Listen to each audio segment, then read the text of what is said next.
Party మారుతున్నారన్న వార్తలను మాజీ మంత్రి గంగుల కమలాకర్ రాజ్యసభ సభ్యులు వద్దిరాజు రవిచంద్ర తీవ్రంగా ఖండించారు. పార్టీ మారే ప్రసక్తే లేదని కొందరు గిట్టని వారు చేస్తున్న విష ప్రచారాన్ని ఖండిస్తున్నామని గంగుల కమలాకర్ అన్నారు. ఇటువంటి ప్రచారాన్ని చేస్తున్న వారిపై జాగ్రత్తగా ఉండాలని బీఆర్ఎస్ కార్యకర్తలకు గంగుల కమలాకర్ సూచించారు. ఇటీవలే రాజ్యసభ సభ్యునిగా బాధ్యతలు చేపట్టిన వద్దిరాజు రవిచంద్ర సైతం ఈ వార్తలను ఖండించారు. బీఆర్ఎస్ పార్టీ వీడే ఆలోచన లేదని, కొందరు ఇటువంటి రూమర్లు సృష్టించి లాభపడాలని చూస్తున్నారని ఆయన విమర్శించారు.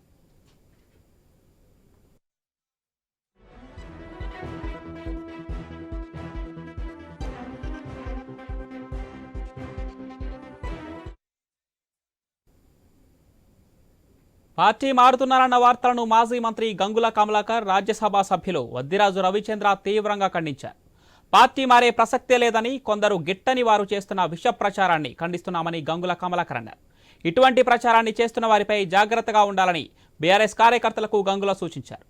ఇటీవలే రాజ్యసభ సభ్యునిగా బాధ్యతలు చేపట్టిన వద్దిరాజు రవిచంద్ర సైతం ఈ వార్తలను ఖండించారు. బీఆర్ఎస్ పార్టీ వీడే ఆలోచనే లేదని, కొందరు ఇటువంటి రూమర్లు సృష్టించి లాభపడాలని చూస్తున్నారని ఆయన విమర్శించారు.